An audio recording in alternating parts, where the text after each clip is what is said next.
আজ দেখো আমি এই এঁচোড়টা কাটবো। এঁচোড়টা গাছ থেকে পেড়ে আনা হয়েছে। এবার এঁচোড় কাটতে গেলে আমাদের কিন্তু সরষের তেল একটু লাগবে, তাই সরষের তেল আমি একটু নিয়ে নিচ্ছি হাতের মধ্যে।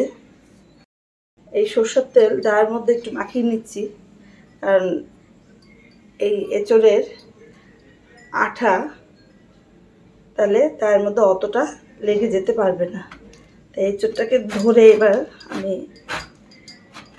আর্ধেক করে নিলাম। দেখো আঠা, এই আঠাগুলো আমি একটা কাগজ নিয়েছি, কাগজ দিয়ে আঠাগুলোকে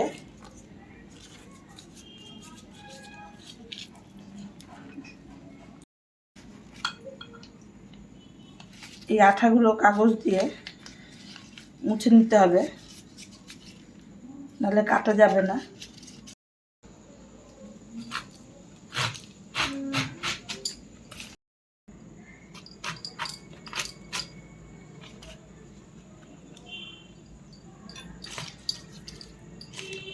এবার এঁচোড়ের যে খোসার মধ্যে কাটা কাটা যে থাকে সেটাকে ছাড়িয়ে নিচ্ছি।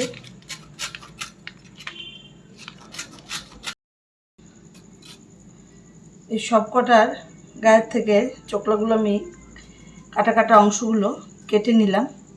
এবার এই ভোঁতাটা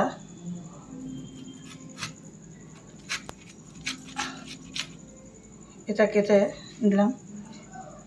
এই এঁচোড়টা এতটাই কচি যে আর কিছু ফেলা যাবে না, তার জন্য এরকম করে আমি পিস পিস করে নিচ্ছি।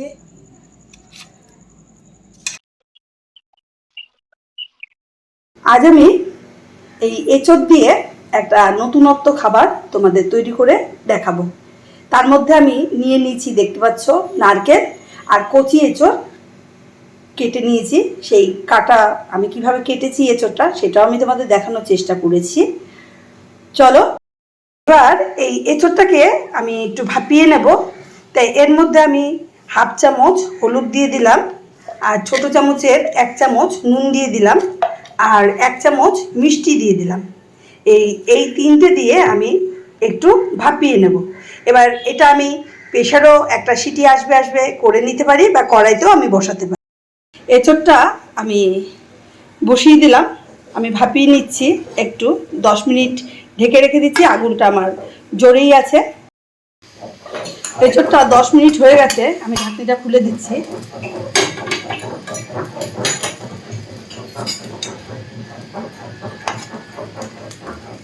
আমি একটু ভাপিয়েই নিচ্ছি সুন্দর করে।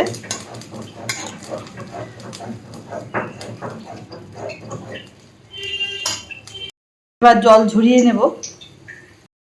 দেখো ভাপার জন্য আমি এই মশলাটা বেটে নিচ্ছি। পোস্ত, সর্ষা, সাদা জিরে আর কাঁচা লঙ্কা। পোস্ত আমি এই চামচের 2 চামচ দিয়েছি। এবার এই চামচের 1 চামচ আমি কালো সর্ষা দিয়েছি, আর সাদা জিরা আমি তার থেকে হাফ দিয়েছি। তাই দেখে নিচ্ছ মশলাটা। এবার আমি মশলাটা পেস্ট করে নিচ্ছি। সর্ষা আর সাদা জিরে কাঁচা লঙ্কা মিলিয়ে যে আমি পেস্ট করে নিলাম। এবার এটা আমি বাটিতে তুলে নিচ্ছি।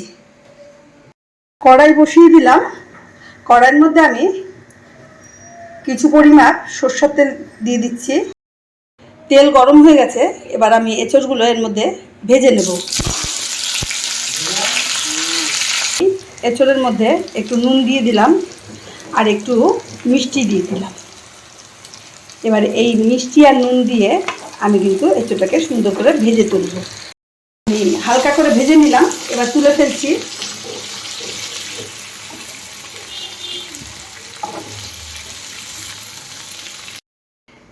এই নারকেল আমি কুড়িয়ে নিচ্ছি। নারকেলটা সম্পূর্ণ কোরানো হয়ে গেল। এবার আমি এই নারকেলগুলো বেটে নিচ্ছি। দেখো নারকেলগুলো মিহি করে বাটা হয়ে গেছে, আর এই নারকেলগুলো আমি এই যে এঁচোড় ভেজে তুলেছি তার মধ্যে তুলে দিচ্ছি।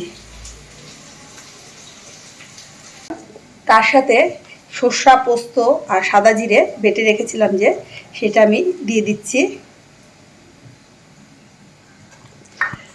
এবার স্বাদ অনুযায়ী নুন দিয়ে দিলাম। স্বাদ অনুযায়ী আমি মিষ্টি দিয়ে দিলাম। ভাপার মধ্যে একটু মিষ্টি না দিলে ভালো লাগে না, আর আপনারা যদি না খেতে চান নাও দিতে পারেন। আর এর মধ্যে কয়েকটা কাঁচা লঙ্কা চেরা দিয়ে দিলাম।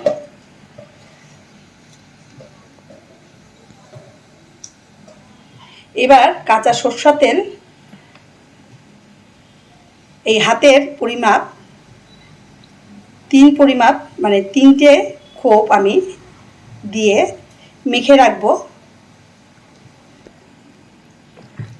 লাগলে আরেকটু দেব।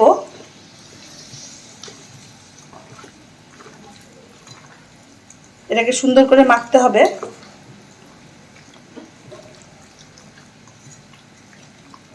তবে ভাপাতে কিন্তু একটু তেল বেশিই লাগে। এটার মধ্যে আর একটু আমি তেল দেব। আরও 2 খোপ আমি তেল দিলাম হাতের। এবার এটা দিয়ে আমি ভালো করে মেখে রেখে দিচ্ছি। এটা মেখে আমি ঢেকে রাখছি আধ ঘন্টার জন্য।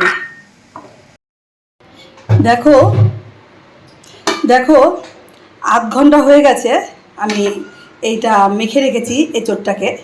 দেখতে পাচ্ছ সুন্দরভাবে তেল ছেড়েও গেছে। তো এবার আমি আগুনটা ধরিয়ে দিচ্ছি।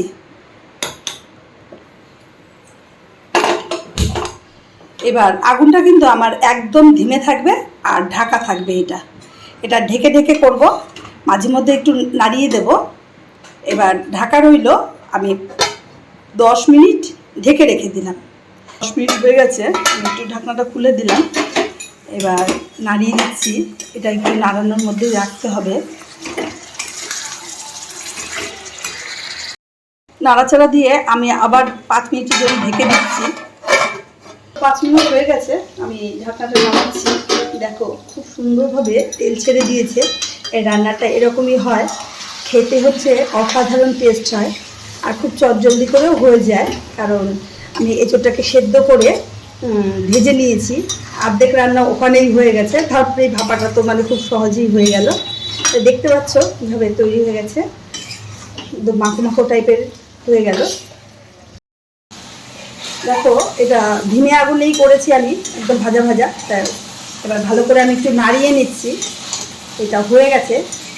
খুব টেস্টফুলি একটা খাবার, যেটা পোলাওর সাথেও খেতে পারবে, ফ্রাইড রাইসের সাথেও খেতে পারবে, ভাতের সাথেও খেতে পারবে, লুচি পরোটা যাই বলো না কেন এই খাবারটা যাবে।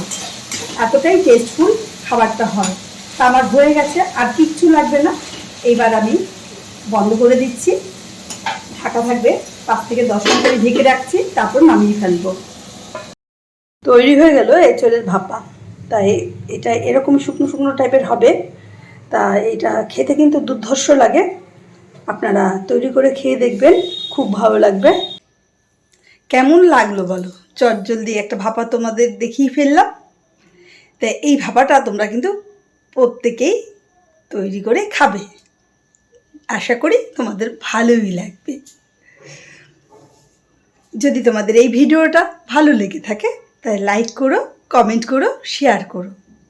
নতুন বন্ধুরা সাবস্ক্রাইব করে দিও। আর আমার ঘরের থেকে নানা ধরনের চমক পাওয়ার জন্য তোমরা পাশে থাকা বেল আইকনটি প্রেস করে দিও। নমস্কার, সবাই ভালো থেকো, সুস্থ থেকো।